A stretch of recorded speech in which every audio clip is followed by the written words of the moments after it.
So the time has come for the Americans to set up defenses. One of the defenses that I'm at right here is Fort Brown. It's one of three. And Fort Brown, behind me, is the Saranac River, one of the South Bank.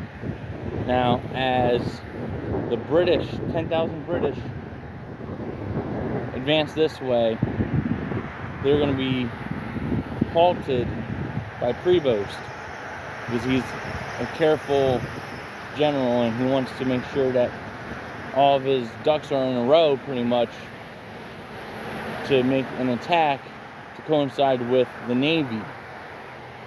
Prevost believes that if the joint effort together, it would force the Americans to use their Navy and defend the forts, while the British ships, the Royal Navy, come around and attack and are able to defeat the American ships.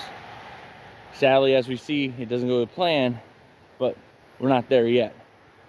So across the river are a few batteries of artillery and rockets, and if I remember correctly, seeing in a video or even reading it, a small band of American troops cross the river and ford it, attack the battery, destroy it, and come back safely with no casualties.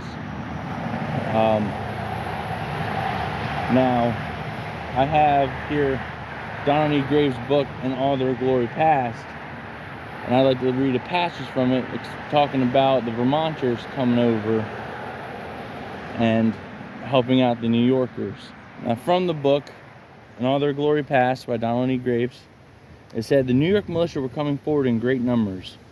Moores now had 700 men from Clinton and Essex counties, while units from Montgomery, Saratoga.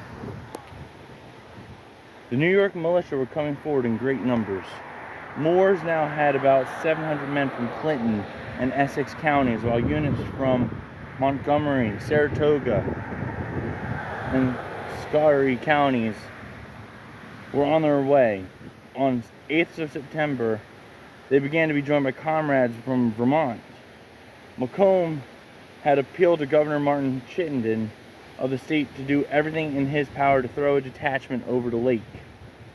Chittenden had refused to call out the Vermont militia because he believed that he had no constitutional authority to order the militia out of the state, but feeling that every aid constitutionally in our power should be afforded to Macomb.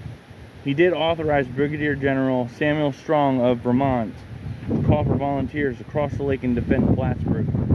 That call went out on September 6th, and the response was enthusiastic as men hastily formed themselves into units, chose officers, and embarked on any craft they could to cross over to Plattsburgh.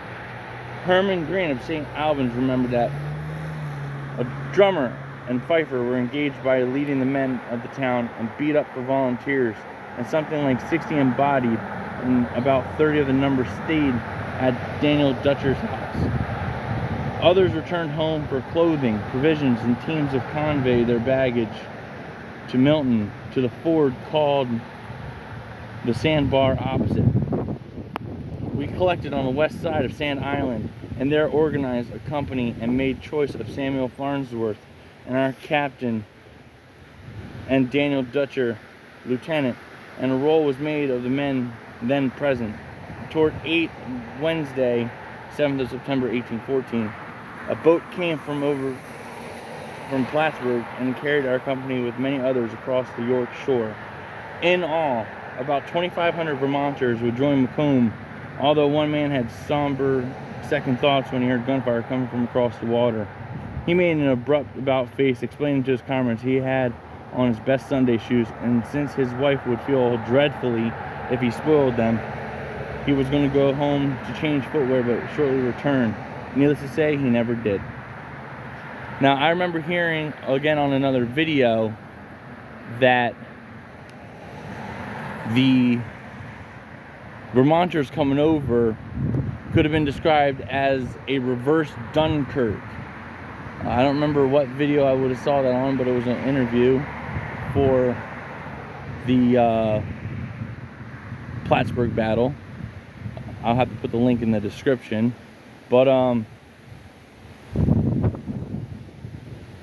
it just shows that even if you're not in the right state, or you're not in the state being invaded, people still come to aid, help out, because they knew how important Plattsburgh was. And if Plattsburgh were to fall, Burlington right across the lake that you can see from here, well, I mean, I have houses, like, you'd be able to see the lake from here, because I'm standing on top of the ramparts, but you'd be able to see Vermont and the British ships coming on September 11th. But for now, it was a reverse Dunkirk coming this way. All these men were coming to help out on all different types of ships and boats to be ferried across here to help Macomb. So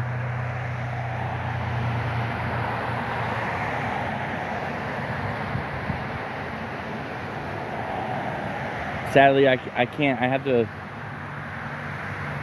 imagine it, because of all the growth and development that has happened in the past 200 plus years.